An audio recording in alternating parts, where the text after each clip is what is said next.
Guidance is internal. Ignition sequence starts. 5, 4, 3, 2, 1, 0. All engine running. Liftoff. We have a liftoff.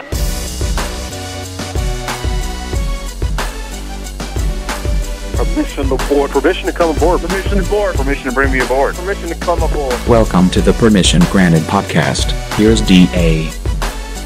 Welcome to the latest edition of the Permission Granted podcast, everybody. Thanks so much for joining us. As always, there's a multitude of ways for you to get the show within the show. That's what this podcast is all about. We take you behind the scenes, a little inside info for you. So it's on Facebook every week, facebook.com/The Show. Always on iTunes as well. And, of course, it's available on our audio page, DA on CBS.com. Just click on the audio tab, and you'll see all of the full shows and then the PGP listed in there as well. Coming up later on, Mraz is going to talk to Joltin' Joe D'Aloisio because apparently a gift from me led to a fight for him. Also, Mraz will join me in a couple of minutes as we discuss a little background information on the podcast and Joltin' Joe. But coming up right now, really funny guy, comedian Sebastien Maniscalco. He's got a book coming out called Where Do You Want to Eat? He has done a ton of shows, Showtime shows, including a lot of upcoming tour dates as well. He's all over the place, including an upcoming edition of Comedians in Cars Getting Coffee. It's Sebastien Maniscalco. Sebastien, how are you? I'm good, man. Just got back from Boston. I'm in Los Angeles, and happy to be on the show. Since we are a sports network, I need to ask you about your man crush on J.J. Watt and just how intense it is. Well, J.J. had reached out to me, I'd say 3 years ago through Twitter, saying that he was a big fan of mine, and he'd been watching me ever since Vince Vaughn's Wild West comedy show. And we started a fast friendship. When he would come out to Los Angeles, we'd grab a bite. And last year, my wife and I went to Houston. I was performing at the Improv, and he was gracious enough to have us as house guests. So, wow. Yeah, man. Me and the Watt are on good terms. You and the Watt. Okay. I have to imagine J.J. Watt's house in Houston is probably ridiculous. And when you walk around Houston with him, my guess is you are royalty.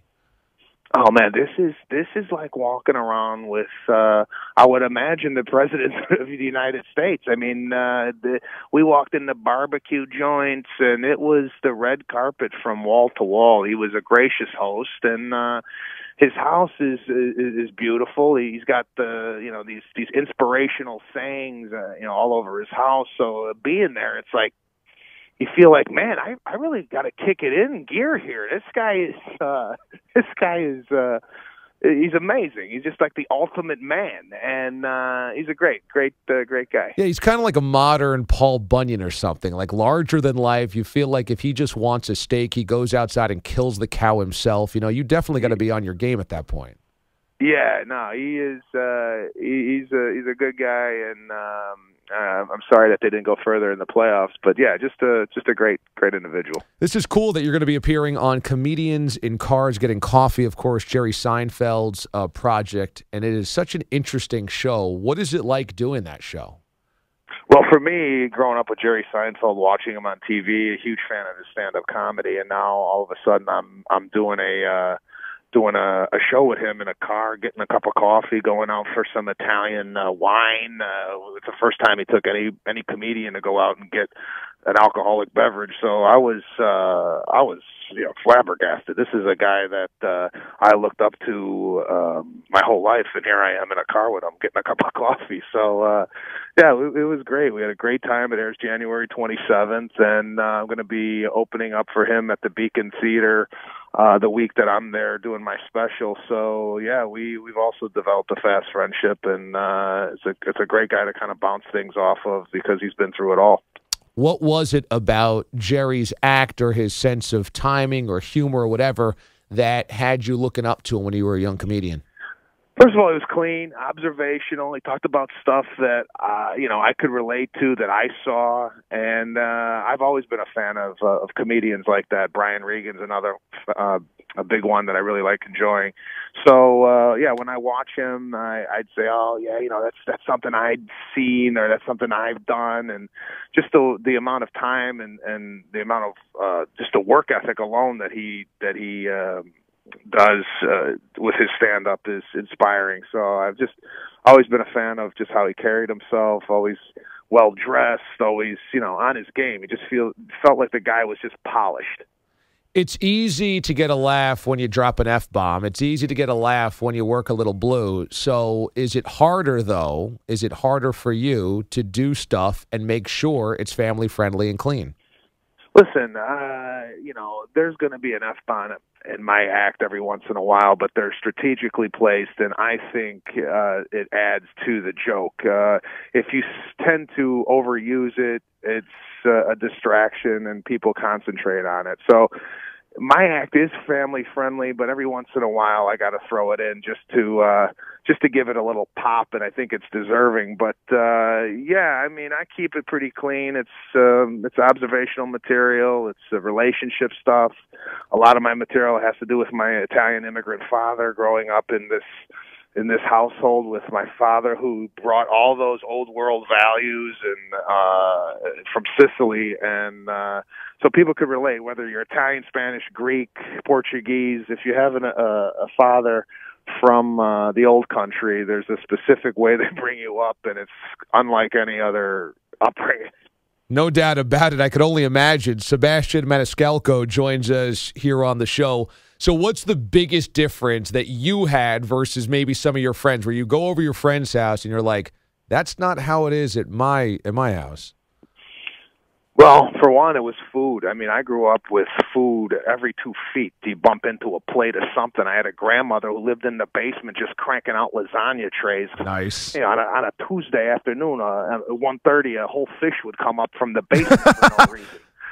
So, the food element alone was so different than, say, the Irish family down the block, where, you went over there and they had nothing to eat. But you come over to my house and, there was food cooking constantly, and just the way we handled things, it was a little bit different. My father had a garden, and there was a possum out in the garden. I'm like, Dad, what are we going to do? He's like, well, we're going to murder this bastard tonight. I'm like, what? So where the other family might buy a trap or have, Orkin come, my father was dipped in bologna and antifreeze. So it was an entirely different situation. You had a possum in Chicago in the backyard, huh? Yeah, there's many possums, many raccoons. It's funny that you mentioned, Jerry Seinfeld being a well-dressed guy, because I'm a huge Seinfeld fan as well, and I've been watching a lot of episodes recently, and I'm like, boy, I used to think that he was always like on point fashion-wise. Then you look back, and it's so ridiculous what we considered fashionable in like 1993. A purple turtleneck tucked into tight jeans with no belt and huge white Converse. Like, that's pretty amazing. I know. I'm sure we're going to look back now in 20 years and going, what was I wearing? Fashion is always changing, and I'm just saying that he was just a clean guy in his presentation. I mean, the suits, a suit is going to be a suit no matter what decade it is. But if you're wearing one, it seems that you care a little bit more than if you just came on stage wearing flip-flops and some sweatpants. Right. No doubt. It's interesting. You actually began your career playing in bowling alleys, or a bowling alley? Yeah, early on, 1998, when I first started out as a comedian, you had to get things done. I mean, you had to just get stage time, and the stage time that I was finding was wherever it was. And one particular night had a bowling alley, and attached to the bowling alley there was a boxing ring, and we performed in the boxing ring while people were bowling. So yeah, it was like wherever you could get stage time, you got it. And if it was a boxing ring, or if it was I remember doing some comedy out in Canada during music acts, and they were performing at a strip club, and I would be performing next to a pole where there would be a woman probably dancing there later on that night. I was doing comedy. So Yeah, I mean, as a young comedian, you have to get stage time wherever it's offered. And, hey, if it was a boxing ring, it was a boxing ring. How is the crowd at a bowling alley boxing ring? Awful. I mean, you're performing in a boxing ring with fresh blood on the canvas and people yelling that they picked up a spare. Yeah, So, yeah. it's a challenge, but it builds your ability to deal with anything, and it's a foundation for young comedians for later on when you start playing larger rooms. Nothing really bothers you. Nothing phases you anymore. Yeah, it's interesting also the timing of that, because that's kind of right before the huge internet boom, and certainly before social media and all of this stuff. Video content is online, audio content is online. So how different is that era as a comedian coming up versus if you were coming up now? Well, now you got so much more to internationally. Now that people have the internet, your comedy is now seen in Australia, which I'm going to in the summer. So, 15 years ago, you didn't have that ability to get your comedy out there to different countries. And now with Netflix, which is broadcasting in, 174 countries, you have all this opportunity and all this exposure that you didn't have back when. But also there's so many platforms now that you do the Tonight Show and, no one really sees it. Not that no one really sees it, but I mean, you did the Tonight Show with Johnny Carson. You were a household name the next day. Now you do it, and it's just one of the pieces of the puzzle. So the internet has definitely helped comedians get their acts to people that probably wouldn't see it 20 years ago. You've got some upcoming tour dates: Lauderdale at the end of the week, Atlanta, Albany, New York at the Hart Theater, over in at the Egg, also coming up at the Borgata in Atlantic City. A lot of dates coming up here, bud. Yeah, that's the Italian work ethic. My father constantly breathing down my neck saying, get out there and work. Don't rest on anything. It's like to this day, my father's so involved in my career. He'd come to my shows in Chicago where I'm from, and after the show, he'd come back in the green room, and this guy's got like a notebook with notes he took during the set. And I'm like, what are you doing, man? You're a hairstylist.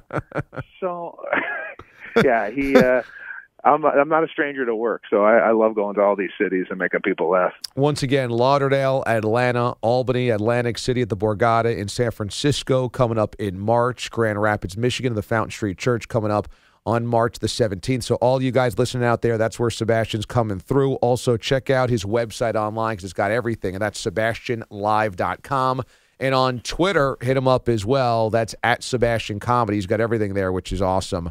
Sebastian, man, it's great to catch up. Thanks so much for doing this. And we'll be looking for comedians in cars getting coffee coming up, and maybe also potential sitcom with NBC in the works, I hear. Hopefully that will go too, man. We just wrote our second episode for them, and if they like it, hopefully they'll give us the green light to shoot this pilot and get on national television, and that's definitely in the works. So hopefully that will happen. If not, who knows? Who knows where I'm going to end up, but I'm just happy doing comedy. No doubt. Sebastien Maniscalco joining us here on the DA Show. Sebastien, man, thanks so much for doing this. Best of luck. Hopefully we can catch up again, bud.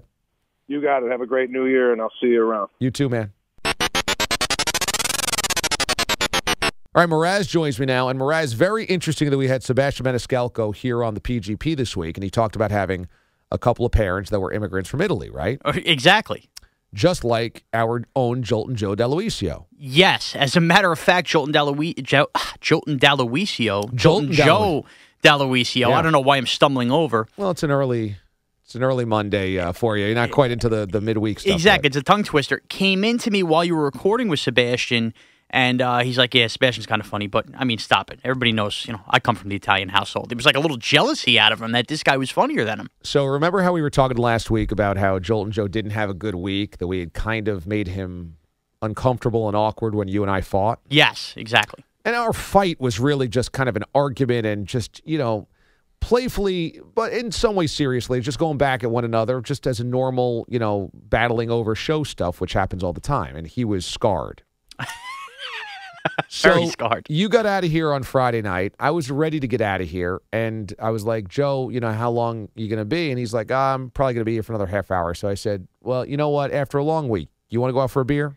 Is that right? Taking Joe out for a beer. I felt like I owed him because, he really Well, he didn't know his place after that. Yes. He was so uncomfortable. So he said, yeah, that sounds good. So he and I went out for a beer and met my girlfriend and then her friend out as well, her coworker. And before we met up with them, I was just kind of chatting with Joe and whatnot. Did you know, speaking of Joe's background, that every summer growing up for 2 to 3 months, he would go to Italy when he wasn't at school. During the summers, he spent every summer in Italy. He didn't tell me that at all. I know he's been to Italy, but he never said it to any of that extent. Because his grandparents were still over there. So they went back he spent every summer there. I said, wow, so you must actually know a lot of Italian. He goes, oh, I'm fluent in it. I said, wow, you're fluent in Italian? He's like, yeah. He goes, actually, that's my first language. I didn't know that. Me neither. I said, you don't have an accent at all. He goes, I had to work on it really bad. It was really bad when I was young. He goes, I've worked so hard. He goes, because when I was growing up, both of his parents spoke Italian in the house. They didn't speak English. I mean, that makes sense, but still, I wouldn't know that his first language. You would think he comes here in school, all that stuff. He was born here. Right. But he just wasn't around a family that was speaking English. He was around speaking Italian, and he would go out there every summer for 3 months growing up. So perhaps had me and you been arguing in Italian, he would have felt a little more comfortable? Maybe. Can you believe he is fluent in 2 languages and you would never know? That's pretty smart. That's insane. That's insane. I can't believe I'm fluent in stupidity in English, but he's actually fluent in 2 real languages. Yeah. So I learned about that. So you can ask him about that. Wow. Summer's back in Italy. It's a shame he wasn't old enough, because I'm sure, as an older teenager in your 20s, summer back in Italy could be very nice. No doubt. Yeah. Instead, he's playing with Italian Legos, really, not checking out the girls on the beach. That's exactly. Although he did say going to bars in Italy, there's no drinking age, there's no laws. So what do you mean? So you could be 8 on a stool? Yes. But it was really interesting. I said, so did you ever get served? He goes, yeah. We went when I was 11. And he goes, but they're not going to give you more than 1 beer because it's the bartenders know better than to serve kids. They'll give you a taste because it's legal. But yes, yeah, right. You might have a beer, but it's all based on what the bartender thinks is the right thing to do. And he goes, they would serve us because everybody knew everybody in this small town, so the bartender would know my parents, and so if we went in there, we could have a beer, but you're not going to get loaded. Oh my! 11 years old. I don't even think I had a Snapple yet. I mean, jeez. Yeah, so Joe's got a ton of stories. You got some good background there. I know, a lot of good juice. Why does he keep that stuff bottled up? I don't know. It's you have to pull stuff out of him. I know. I don't understand that. I know. So I hope you get into some of that. Number 2, looks like the Permission Granted podcast is going to be spawning its own iTunes feed, right? This is the hopes, and this has been discussions for a long time, and it looks like, we're ready to go here, that this is really going to be blossoming here. A little Play.it, a little iTunes, and not just being hidden with the rest of the DA show, like a standalone product, if you will. Yeah, which I've always wanted, and I think is a really cool idea, which is what our original plan was, right? When we started this a year and a half ago now. Gee, yeah, this summer will be 2 years, which is insane, because I can remember talking about this for breakfast after an overnight. Yeah, this was August of 14 that we started. Jeez. Yeah, August of 14. Wow. Yeah, because Brock was still here. So that's how we judge everything, whether Brock was still here or not. Right. The passage of time. It's like BC and AD. That's where the DA show's history. So when we first did it, we wanted it to be kind of a standalone product, and so that's why we put it on SoundCloud, and that's why it was separate from the DA show. And then we've talked about this on the show. The corporate wanted everything melded, right? And mixed came in together. And swooped it up as their own product. Yeah, because they suddenly realized how good it was. Exactly. And that's the thing. This is different from the show because we actually book a separate guest. Actually, you do different editing. You upload it to a different. I mean, there's work that goes into this. It's not just taking a part of the show.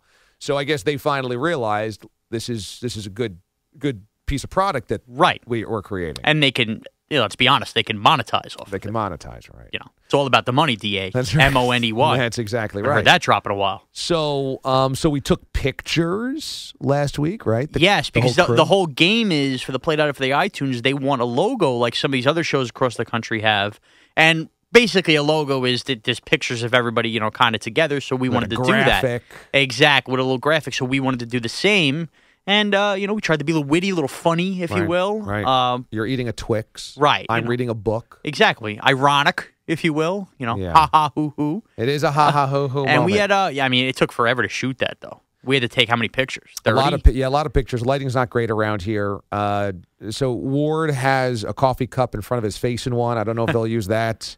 Jolton Joe has the helmet on in one. I don't know if they'll use that. I sent 2 of them, and they can choose which one they want to use. You did a pick which one you think fits best? Because I don't know how their graphics are going to work there and how the lighting's going to work and whatnot. That's fair. Give them a choice, if you will. So that's something to look out for. And number 3, something to look out for, is my high school interview with Mike Framcesa. This is getting a lot of buzz around Twitter, and people are very excited for the release of this. And I like how you, the way you've gone about this. This is the ultimate tease. You keep dropping nuggets. It's free still pictures, and then today was a short sound clip. You didn't just come out and go, "Hey guys, look, here's a video I had with Mike Framcesa." Yeah. Well, if that's the game you've played here. As you make your way through what I'm sure is going to be a bountiful career in radio, if you learn anything from me, I hope it is this: how to be the king of self-marketing. Promotion, self-marketing, and building, right? Building the story. Right. I often compare what you do to playing fantasy sports. The draft is always better than the actual season. Anything that you hype up, the hype is always better than the actual end game. Yeah. Whether it was the hype around some of the wienerships or the chicken challenges or anything like that. Get people to buy into something so ridiculous that in the end, they're left feeling good about it, but realizing it was nothing but stupidity. So I found the video, and I had to convert it because it was on an old VHS, and I have not seen this in 20 years. And so I finally converted it. I have it on my computer. Then I was going to upload it, and I was like, I can't just upload it because then it just drops out of the sky. Right. So I put a little still photo, a screenshot, screen grab, now a little soundbite. Now you have people refreshing your Twitter feed, looking for when to drop. You got people are suckling at the teat. That's right. Is there a proper word there? Yeah, they're buzzing. They're buzzing around the honeycomb right now. That's very good. I think a lot of anticipation. And gosh, I mean, I have to put this out there because it's so classic. It's me 19 years ago interviewing Mike, and of course, Mike and I have had our dust up. But also, I hesitate because it's so embarrassing. I mean, I think most people will understand that when you're in high school, your broadcasting will more than likely suck. But, I mean, first of all, I look like the biggest dork going. And granted, the fashion in the 90s is different than the fashion today. But, man, do I look terrible. Full disclosure, I didn't know you were going to go there with that. My line to you before you mentioned that was going to be, I can't believe you look exactly the same as you did 19 years ago.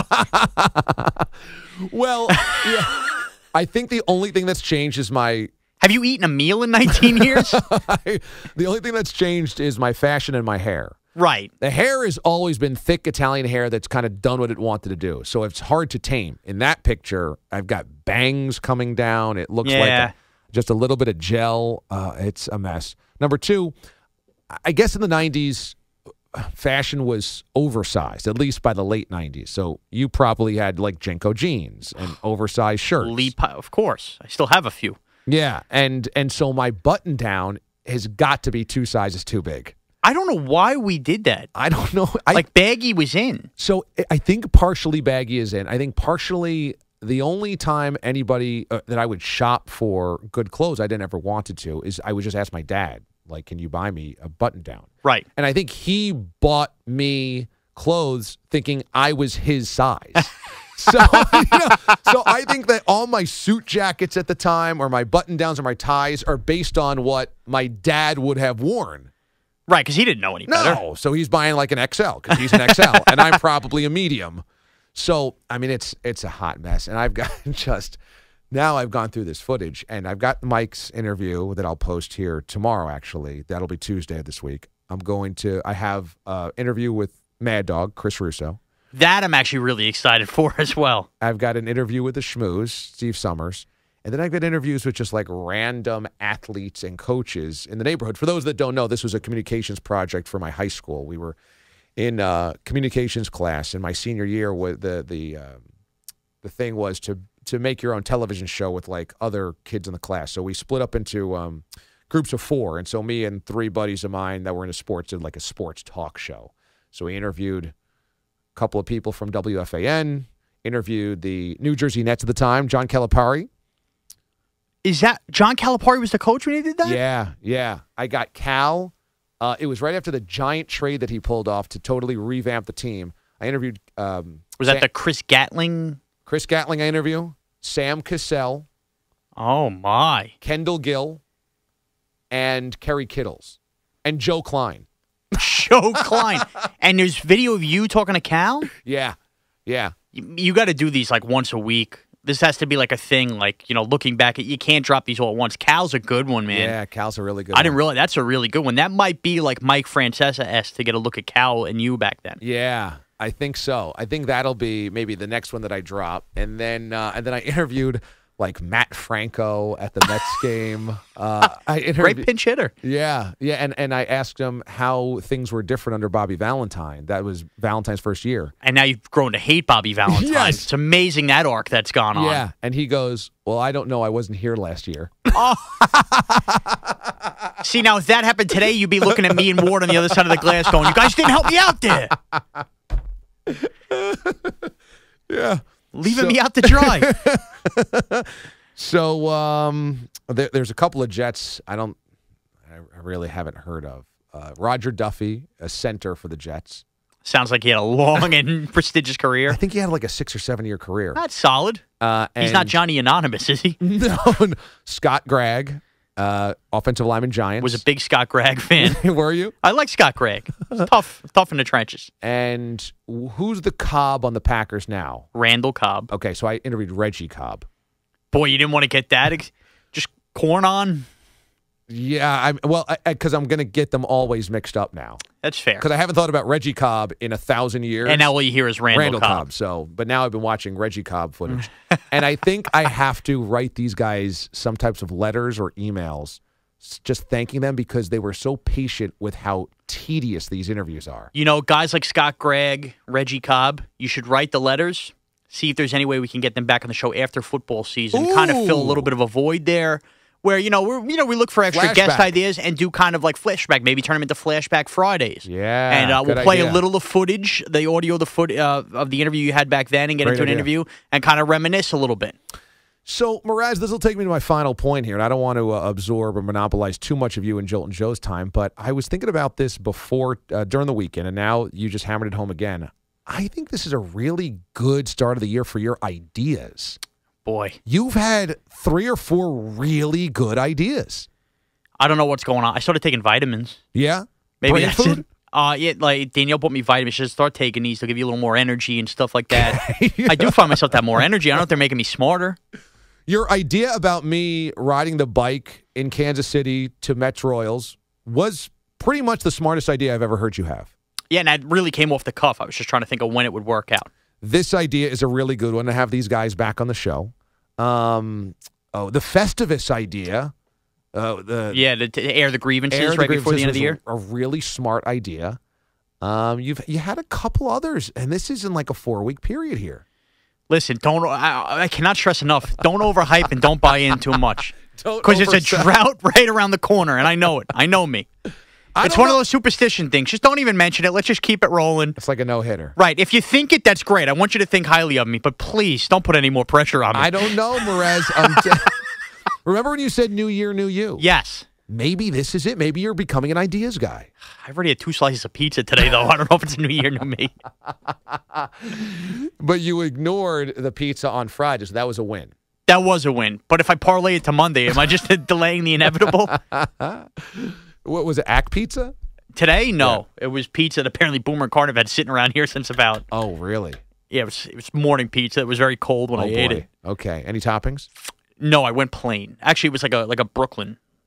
Like a Sicilian? Yeah, like the thin crust Sicilian. Oh, I guess they call it like Brooklyn pizza. No, so it was. It wasn't like square slices. No, it was square slices, but like Sicilian's kind of thicker. It's like that small, thin. I love the Sicilian thick. Yeah, this is the thinner one, and I'm pretty sure it's called Brooklyn pizza. I could be wrong. All right, so maybe that's less calories. I hope, and less bread, right? Did you have a bad football eating weekend? I actually didn't. Saturday I was pretty good. Sunday, a little bit of a disaster, but not. What really threw me off Sundays, I took my wife out to breakfast at IHOP Sunday morning. So not only did I eat during the games, instead of like having a bowl of cereal in the morning, I mean, went with like a French toast combo, which probably wasn't good for anybody. Ooh, French toast sounds good as well. All right, that's the Permission Granted podcast, Side A. Side B is coming up right now. A reminder, this is always available on our Facebook page, facebook.com/The DA Show in video form, as well as our iTunes feed. It might be a new iTunes feed coming up here shortly, but we'll definitely direct you there. And then on our audio page, DAOnCBS.com, click on the audio tab. Side B is right now. You down with the PGP? Yeah, you know me. You down with Joey D? Yeah, you know me. Welcome into Side B of the Permission Granted podcast. I'm your executive producer and complete moron, Sean Mraz, joined. Boy, this is a third straight week. We're not going to James Ward on the well here, and he's not going to be happy. I have to get him back at some point next week. But we're joined by Joe D nonetheless, and important reasons why we're joined by Joe D. Joe, hello. How are you? I'm doing all right, Mraz. Yes. I could be better. I could be a lot better, but I'm here. Right. And what Joe D is inferring and why we've had to bring him in here is Joe D is our resident Packer fan on the DA show. And after a weekend that featured one of the best playoff games you'll ever see, one of the craziest hour as far as the ending of a game goes between a fourth quarter and overtime you'll ever see, Joe D living and dying with every play as a Packer fan. Joe, how did it feel Saturday night? Demoralizing. It was miserable. I even contemplated taking the day off today and even maybe the entire week. It's just I'm in a very dark place right now, filled with emptiness. But you'll always have some happy moments from that game. I mean, that Hail Mary. Happy, it means nothing. We're out. Game over. Season over. No more football. Done. Nothing. Well, welcome. Welcome to the pity party. I mean, I'm already looking at mock drafts. I've been there, bud. I've been there. So take me through. You're at work Saturday night. Packers, Cardinals going down. And that just made it even better that I had to watch the damn game here in the studio while producing. 13-inch TV, really bringing out the color in it. No volume except during breaks. Had to have the juice on during the breaks. Where'd you learn that move? Sean Morash. Thank you very much. Executive producer of the DA Show. One of the only things that he does very well. Nice creative idea of his there. So, yeah, basically I was stuck in this jail cell watching the game. Jail cell. Okay. Jail cell, yeah. That's what I considered it during the game. Man, I don't even know where to begin. Who was the guy with you? Greg Schneider. So Greg Schneider is a bit of a peanut head, small head. So small head. I saw all the action. That wasn't a problem. Okay. All right. So, let's just take it through. They complete the Hail Mary, Joe, and your reaction is what? The Hail Mary descended to overtime. I paused. I was in awe. I was in shock going into it. First of all, the 4th and 20. Forget about the Hail Mary. Right. A forgotten play. Essentially another Hail Mary. Yeah, pretty much. That first Hail Mary, I'm ready to accept defeat. I said, you know what? We haven't gotten sacked all day. Aaron Rodgers takes a bad sack. The 3rd and 20, we go deep. Abraditis, we have it. Who? Yeah, Jared Abraditis. You don't know Jared Abraditis? I mean, became a household name. The whole nation didn't know Jared Abraditis and Jeff Janis until that game Saturday night. But then the 4th and 20 happens, and I'm pumped. I'm slamming on my seat, jumping up and down. I'm excited. We have some juice. We're still alive. Somehow we're still alive, and Aaron Rodgers is not snapping the damn ball. And I'm just yelling at the TV, spike the ball, spike the ball, spike the ball. And then finally the Hail Mary. And going into the play, I had no confidence. I said, there's no way that we convert essentially what would have been the 3rd Hail Mary of the season. Right. There is no chance we get this. Damn it, he throws that ball up in the air. And it's Jeff Janis and 3 Cardinals defenders. And I'm like, oh my gosh, there's a chance here. He comes down with it. I have no reaction for about 3 seconds. Then I finally realized what the hell just happened, and I lost it. I was jumping up and down. I jumped on top of Greg Schneider. Ah, poor Schneider. I was smacking his back. I was tossing everything that was by me. Must have thought he had a leprechaun hanging on him. Pretty much, but I just went completely nuts. So they go to overtime, and obviously the coin flip gate was the next step. Were you aware, because you don't have the sound, it depends, were you in break? What was going on with the coin flip? Did you understand what had happened at the moment? We had actually just came back from the being in commercial break, so the volume was off. But I will admit I had to turn the volume on because I didn't know what the hell happened. And then I see the replay, and the coin just does not flip. I've never seen a coin move like that ever. Even if you don't actually flip it with your thumb, it still will move with gravity. Or when it hits the ground. Right. It'll bounce around. And I've been trying to replicate it for the last 48 hours. And every damn time I get a little flip. It truly is bizarre. It truly is bizarre. So that happens, obviously, and then here we are. It's moments later that Larry Fitz gets hit wide open. I mean, can we cover Larry Fitzgerald? I mean, he's only the best wide receiver on that team, one of the best to ever play the game. Can we get a man on him the entire second half? Forget about just that overtime. The guy was wide open. You know what? And I'm forgetting about something else very important there. You look back, the Sam Shields dropped interception. Well, yeah, because then 2 plays later, Carson Palmer goes to throw Demarius Randall with the tip right into Michael Floyd's hands. I mean, he couldn't have been in a better position. Unbelievable. So, I mean, it all gets said. So, basically, you go from the highest to highs. At the end of Larry Fitz play, you got to be crushed. I was on top of the world, and then I was at rock bottom in a minute or two. That's all it took. Did you go straight home and sulk from work? Well, first, once they scored, game over. I may have thrown a few things in the control room. Did you break anything? Do we need to edit this out of the podcast? Maybe. Okay. But if you go in there now, you can't tell. So all right, I cleaned up the evidence. Good.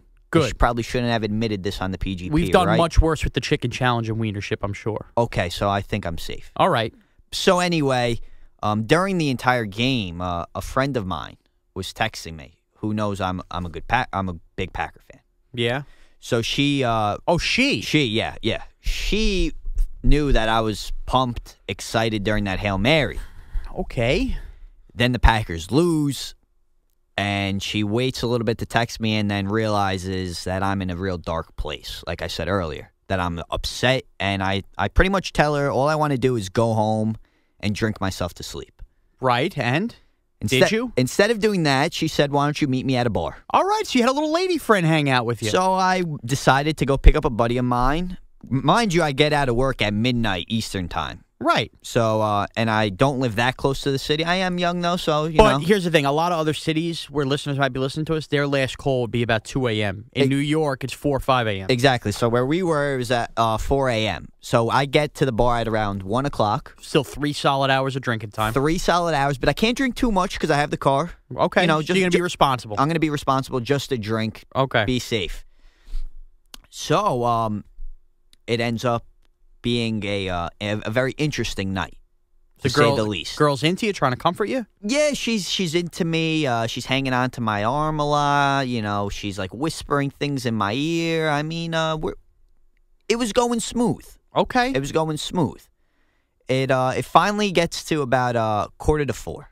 Now I'm exhausted. I've just went through hell and back. Old Uncle Shawnee was well asleep by then. I had work in the not in the morning, but I had work the next day. Finally, I decided to pack up the bats and balls. Oh, okay. I said, let's get out of here. So I take... you can't take her back to your house, though, with your mother, right? I can't, and that's the thing. Here goes the road game. I went on the road. The Packers were on the road. I had to go on the road here. So you're looking to complete a Hail Mary, just win the toss. I'm just anything. I need some comfort here. Okay. Some comfort. So I drop off my friend and one of her friends, and now I'm taking her home. But when we got in the car, it was cold that night. It was cold Saturday night. Right. She didn't have a jacket. And I happened to be wearing my Packer sweatshirt that DA actually bought me for Christmas. So that was a very nice sweatshirt. I have a Giants one also. Exactly. I mean, he bought the whole crew sweatshirts. So nice. No joke, probably my favorite sweatshirt that I had. Right. They got the old school logos on them and it's stuff. just so cool. nice. Such a great look. Comfortable. I love everything about it. So she was cold. She gets in my car. She sees the sweatshirt and was like, hey, can I wear that sweatshirt? It's like, yeah, sure. I mean, you're just going to wear it in the car ride. Okay, so you're letting her rock the DA sweatshirt. This is brand new. You've only had this 2 weeks. Brand new. Seriously, I've only had it for 2 weeks, and I'm not ready to lose it. Of course. Why would you be? So she wears the sweatshirt the entire car ride home.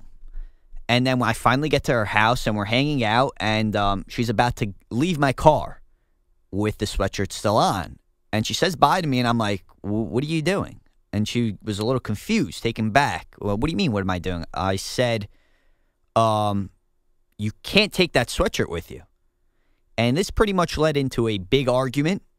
I ended up taking my sweatshirt back. Oh, my goodness. Because I didn't want to lose the sweatshirt.